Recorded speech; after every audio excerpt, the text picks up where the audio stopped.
Andy Roddick blasts ATP. Sinner and Alcaraz's shock withdrawal sparks controversy at Shanghai Masters.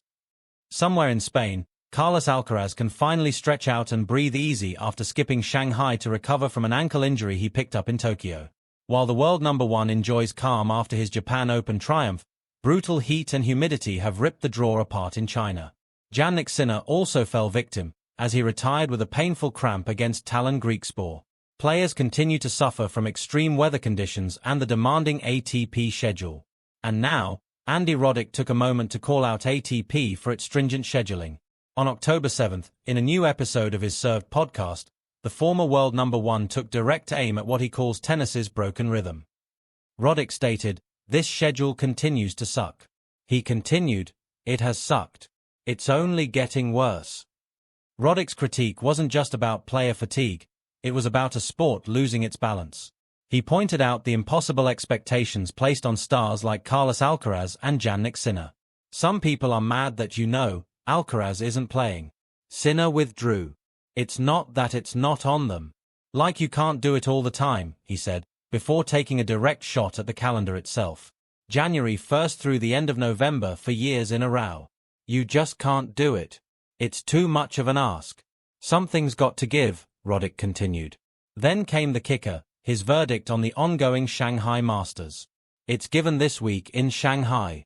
No Alcaraz, no Sinner, opportunity knocking. His words echoed like an alarm bell, underlining what many inside the locker room have been raising for months. Alcaraz, fresh off his Japan Open title, and Sinner, who lifted the China Open trophy, were supposed to headline Shanghai. As top seeds, they received byes into the second round, but the relentless overlap between tournaments proved unforgiving. The new 12-day Masters events, designed to stretch the calendar and attract more fans, have instead stretched players thin. The Women's Tour tells a similar story. Doria Kasatkina, ranked world #19, also ended her season early. "The truth is, I've hit a wall and can't continue," she wrote on Instagram. "I need a break. A break from the monotonous daily grind of life on the tour, the suitcases, the results, the pressure, the same faces, sorry, girls, everything that comes with this life." Kasatkina's message highlighted the growing discontent among her peers. Alina Svitolina and Beatriz Haddad-Maia have already ended their seasons early, while Iga Swiatek and Coco Gauff have both questioned the calendar's intensity. As the Shanghai Masters continues under sweltering, punishing conditions, Holger Rune also voiced his concerns. Holger Rune urges ATP action amid Shanghai heat. The Shanghai Masters is turning into a trial by fire. Temperatures soared past 30 degrees Celsius, humidity climbed above 80%, and one by one, players began succumbing to the punishing conditions. Holger Rune, still standing in the quarterfinals, spoke out after his win over Pericard yesterday. "Yes, I think there should be a rule regarding the heat, like there is in the Grand Slam tournaments. I think all the players would agree on that.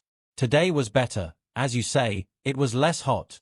But again, it was less hot, but if the temperature had been more normal, it would have been very hot today." The ATP currently lacks a formal heat policy, leaving extreme weather decisions to on-site supervisors working with medical teams and local officials. By contrast, the WTA Tour has clear rules, pausing matches when temperatures spike or humidity climbs. At the Wuhan Open, all outdoor courts were halted for hours until conditions eased. Rune wants the men's tour to adopt a similar safety net, recognizing that the physical toll on players is reaching dangerous levels. With the calendar already stretched and scheduling chaos compounding fatigue, the conversation around player safety is intensifying. Voices like Holger Rune and Andy Roddick are pushing the ATP to rethink its approach. The question lingers, will the tour act before it's too late?